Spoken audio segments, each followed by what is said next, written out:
Okay, we're back. The Crisco and the sugars are nice and creamy. So I'm going to add my first egg.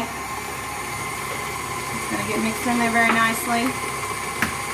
Crack my second egg into the bowl. And I'm just putting my eggshells in the sink. They're going to go down the garbage disposal. Alright, that one's in. Add in the second one. And the last thing that goes in this mixture is a teaspoon of vanilla. Now do not measure your vanilla over the bowl, because if it spills out and you add way too much vanilla in the bowl, you're going to have a mess on your hands and not like the flavor. So there's 1 teaspoon of vanilla. Okay, I'm going to stop this one more time and give it one more scrape. Now you could be doing this step with a hand mixer.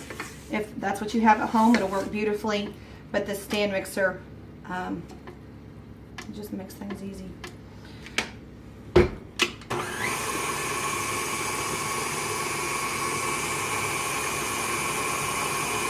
All right, that looks good. So we're going to say that looks good. We're just going to bang the paddle on the side to get the excess off. Now we're not going to let this, because it has raw eggs in it and it's bad for us. Now in a separate bowl, in like a medium-sized bowl, so these are my mixing bowls. This big one is too big, so we're going to go with this a little bit smaller one. And in this bowl, we are going to add 3 cups of flour, 1 teaspoon baking soda, and a ½ teaspoon of salt. So this is how you measure flour. I've got my 1 cup measure here, and I'm going to scoop flour from this canister into the measuring cup.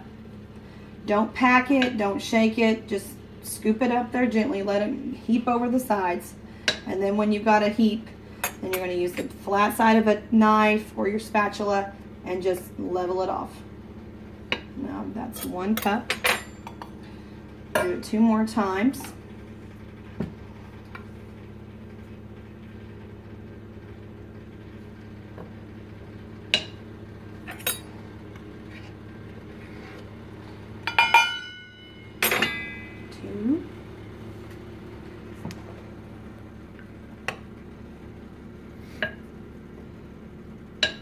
And 3.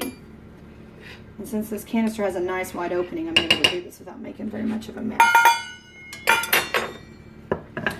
Now, it says add a teaspoon of baking soda. And I'm using my ½ teaspoon measure because my 1 teaspoon measure has vanilla all over it. So it's a ½ teaspoon, so 2 of these make 1 teaspoon. I'm just going to use the box to level it. 1, 2. And a ½ teaspoon of salt. And we're going to use just the iodized table salt, and it's got a nice little pour spout here. And I'm going to pour this over this little, no, not over here. I wouldn't want to accidentally dump a bunch in there. And then the perfect utensil for mixing up these dry ingredients is a whisk. So we're just going to mix these in here until they're all incorporated. Now, we're going to do, oh, I messed up. I put my paddle in there too soon. All right, well, we're just going to use a spoon then. My paddle's in a sink full of dirty water, so we're just going to do this. So if I hadn't taken the paddle off, we would use that, and we would use that to mix it in a little bit at a time. But since I threw it in the sink, we're just going to pour a little bit in and stir it. I'm using a big rubber spatula. This is good for scraping the sides of the bowl. Although I'll probably have to go to a regular spoon at some point because it just bends too much. I'm going to put this in about three steps.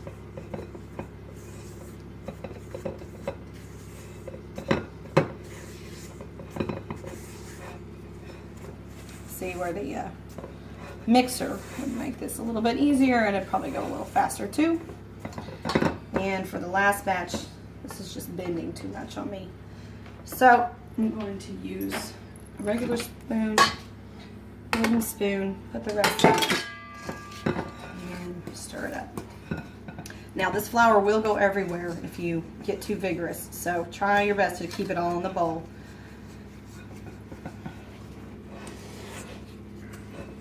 And as you stir it, this dough is going to pull the flour away from the sides. All right, there's our dough. And the last thing we're going to add is chocolate chips.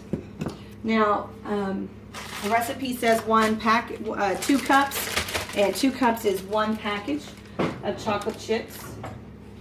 And we have some kitchen shears that make opening this up quite easy. You guys have some kitchen shears and the knife block in your kitchens. I'm just going to put a whole package in there and use this to stir it up.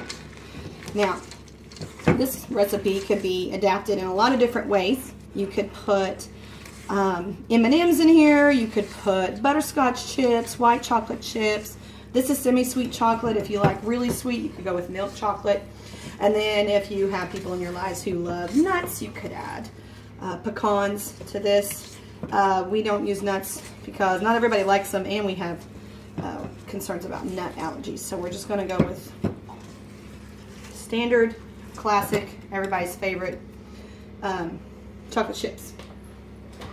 Now, what I wish I had was this cookie scoop, but I've lost mine. But it's like a little tiny ice cream scoop, and it makes this go a lot faster.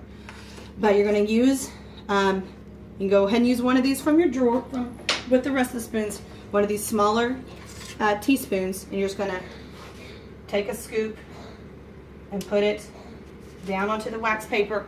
I like to do it on the 4 corners first to kind of help hold the parchment paper in place. And then we'll fill in the grid. And after I fill this whole sheet up, we're going to put this cookie sheet in the oven at 350, and we're going to cook this for about 10 minutes. We're going to start at 10 and take a look at our cookies and see if we like the color, if we would like for them to be a little more brown. And we'll take them out here and I'll show you the finished product when we're done. So there you go. It's very simple, especially if you have all your stuff out when you get started. You notice I had my salt and everything else, baking soda, eggs, everything was out and ready to go. Makes it go pretty quickly. I hope you enjoy your cookies, and we're going to have fun cooking this week.